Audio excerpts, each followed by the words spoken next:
Hello! So bridal makeup's been requested time and time again, and I'm shit at delivering, but I'm going to do it for you now. I have already done skin prep, and it's in my stories. It might not be up by the time this video gets up. If so, it'll be in my saved story. So check that out because it's really important when doing a bridal makeup. I have got these moisturising eye masks on to give my under eyes a little bit of moisture, but there'll also be the added benefit of when my eyeshadow, or if there is any eyeshadow fall down, it's not going to fall down, is it? And I'm not doing my base until right at the end. So to start off with, I'm going to take a little bit of Rimmel Scandaleyes, and I just want to pop that inside my waterline. I think when it comes to eye pencils, you can go for brands that aren't necessarily premium, because they do really good eye pencils. Really creamy, go on easy. So I'm just popping that on to start off with because I want to put that on at some point. I'm just going to pull it out a tiny bit. I want to put it on at some point, so I may as well put it on now. I'm then going to take a little bit of this Charlotte Tilbury Rock and Coal in Bedroom Black. I should have done these the opposite way round, but hey ho. This is going to go on my top waterline.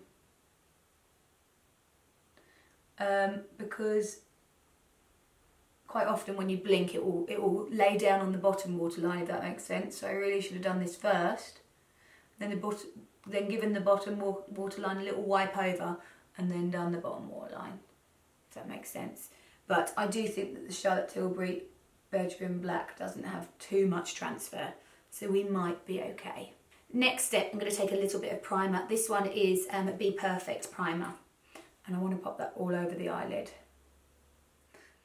This is one for creasing, but it's also quite a good colour for me. And I'm just going to take an expert conceal brush and just buff that in. It's more in this inner corner that I want to cover, but if this colour doesn't work out for you, you can get a concealer or a primer that is a colour that will work.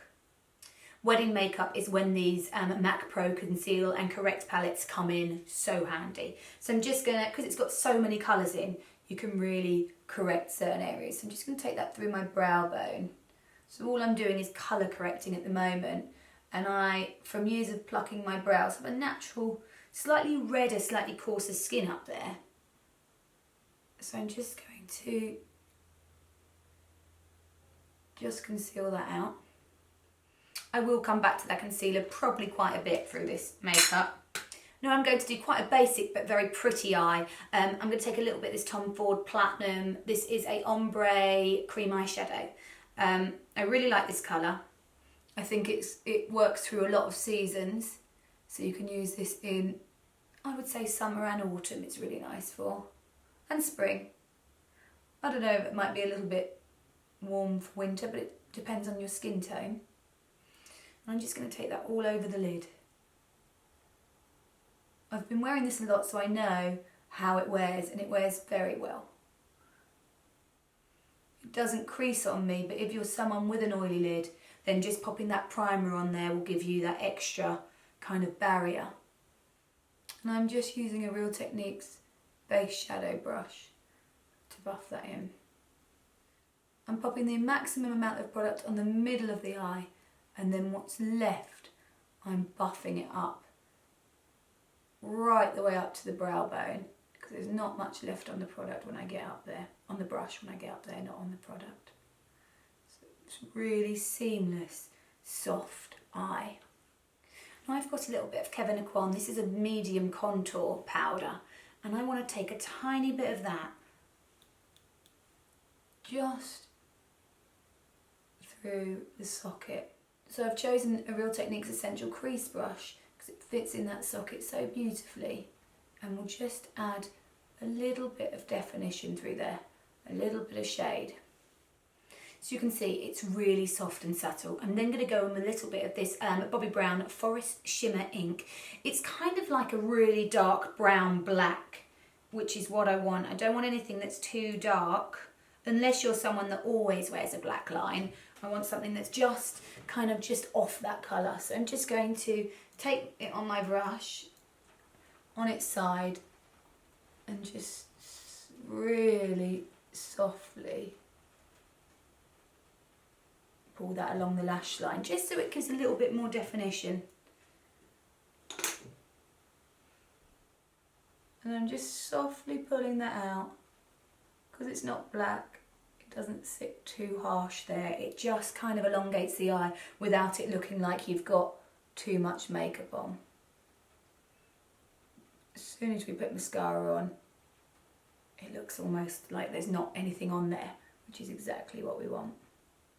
I'm then going to move on to brows. I'm going to take a little bit of my shimmer brow pencil. This one is soft brown, hard number 9. Now, you can get any brow pencil as long as it works for you. I go for a hard one because it's going to stay put for a little bit longer. I'm just going to shape my brows. I would do all the fancy stuff of, you know, drawing in my fake brow hairs and all that. But realistically, probably people have better brows than me anyway. And if you want to do that, I have videos of how to do that. So I'm just going to colour my brow in to start off with. I'm then going to apply some individual lashes. I've chosen these Fleur de Force by Eyelaw ones. I like that it has, well, it still doesn't have enough short lashes for me, but the long, there's not too many, because I find that I'm always using all the short and I never really go to the long. I think I'd prefer a whole nother row of short personally, but I'm going to take some of those and pop them on my eyes. I tend to take them all off, put them on the back of my hand, and then they're ready to go. Now you want to make sure your tweezers are clean for doing this, because you don't want any product on them that's going to stick the lash to the tweezers rather than your eye. I'm just going to look down and pop the lash in. And repeat that with however many lashes you need. Once all the lashes are in place, we are ready for mascara, preferably waterproof. I'm not using waterproof today because I'm not actually getting married, but I do like the Clinique high impact waterproof mascara. It's really nice. And I'm just going to pop my mascara all over. Quite often I will do the mascara first, but I actually really wanted to do the lashes first this time, so that they just all blend together a bit nicer. Now the reason I went for individual lashes over strip is because they are far, far, far more comfortable. Oh, hello. And you can see where I said the liner won't be noticeable once I put the mascara on, because the mascara just makes those lashes look longer. The eyes look bigger with that liner and that light waterline that we put in. We're just really opening the eyes out. Now we are ready to remove our lovely moisturised under eyes that feel so gorgeous. So it's time to prime the skin. Go for whichever primer works best for you. If you have large pores, look for pore minimizer. If you have oily skin, look for a mattifying. If you have dry, dull looking skin, then you want to look for a glowing primer. I'm going to go for this Skin Fetish by Pat McGrath. This one is a basic primer that doesn't really do much. It does a lot, but it doesn't look like it does much, if that makes sense, which is why I like it. So I'm going to pop that all over my skin to start off with. It doesn't really change the skin too much, which I really like. This is my favourite bit because the makeup starts to come together because we're putting base on. I'm going to take a little bit of Becca Shimmering Skin Perfector with the same setting brush and just pop that on the high points of my face where I want a little bit of a glow to come through throughout the day. I will probably repeat this over the top again. I think you'll find that's quite a lot with wedding makeup. You repeat the same process quite a bit, but just to kind of build it, emphasise it, and enhance that area a little bit more. But small layers all the way over so it will last that little bit better. Under my eyes, I'm going to go in with a little bit of MAC Prep and Prime in Light Boost. This one's a slightly more yellow undertone, so it's going to help with my real darkness under the eyes. My darkness changes from time to time. Sometimes it's really purple, sometimes it's really like almost grey. So today I'm going to use a slightly more yellow tone. Then for foundation, I'm taking a little bit of Day Wear Light on a clean setting brush. This is, there's so many foundations that are good for brides. I tend to go for ones that don't have a too high SPF. Now I wear SPF every day, but on a wedding day, I think unless you're going to be in the direct sun, you don't want to wear too much SPF because it will flash back. So I'm then allowing the foundation and the under eye just to kind of work together and blend it that way. And then I'm going to take a little bit of that medium sculpting powder that I used before and just run that under the eye. Just to kind of blend those two together.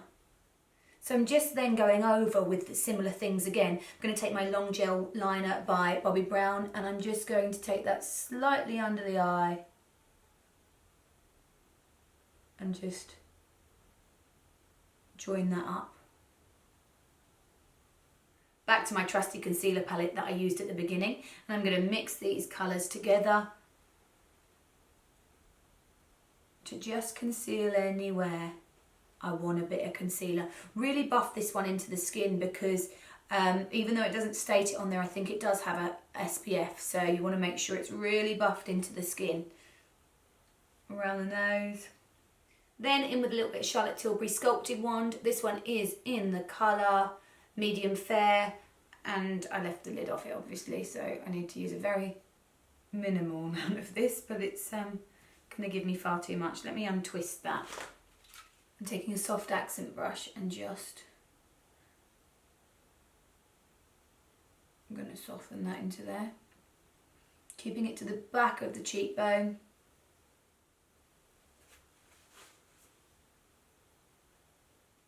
To go along with the contour, I'm going to take some bronzer. This is a Chanel cream bronzer. Did I say snail? I meant to say Chanel, but I kind of blurred it a bit. And that's just going on the top of the cheek, so the contour's staying underneath, the bronzer's going on the top. This is like everything makeup, but done really in small layers, so it builds really nicely and doesn't look like you've got tons on. Charlotte Tilbury powder bronzer to just set that. Mascara on your bottom lashes. I'm going for a water resistant mascara. Again, opt for waterproof if you think you might have a little blah. And then obviously the lip of your choice. I'm going to go for, I'm really into Iconic Nude by Charlotte Tilbury at the moment. So I'm going to do that right the way over. Just taking that around the outside of the lip. I'm then going to take a little bit of my eyebrow pencil that I used earlier and just really slightly define the outside.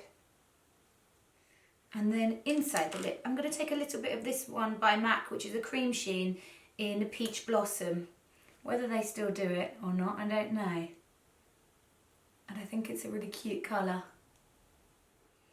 Then back in with my Becca Shimmering Perfector. So it feels like I'm using loads of products, but I'm actually repeating a lot of products again. Tiny touch of Tom Ford Inhibit blusher. And then powder to seal. I have got the Pat McGrath loose powder here. And I'm just going to dust that over the top. And I'm using a puffy brush, but quite a small puffy brush, because I only want to powder certain areas. I don't really want to powder the cheek at all, but I do want to powder under the eyes, so I'm trying to use a brush that can get into all the areas without affecting the makeup. And this is a Real Techniques 002. Just want to run a tiny bit of MAC Reflex Pearl just over the lid. It looks a bit strong at the moment, but that will fade down and it will look so pretty. And whether you want that to be a wedding makeup or just an event makeup, it's really super easy to do and it looks nice and it will last all day.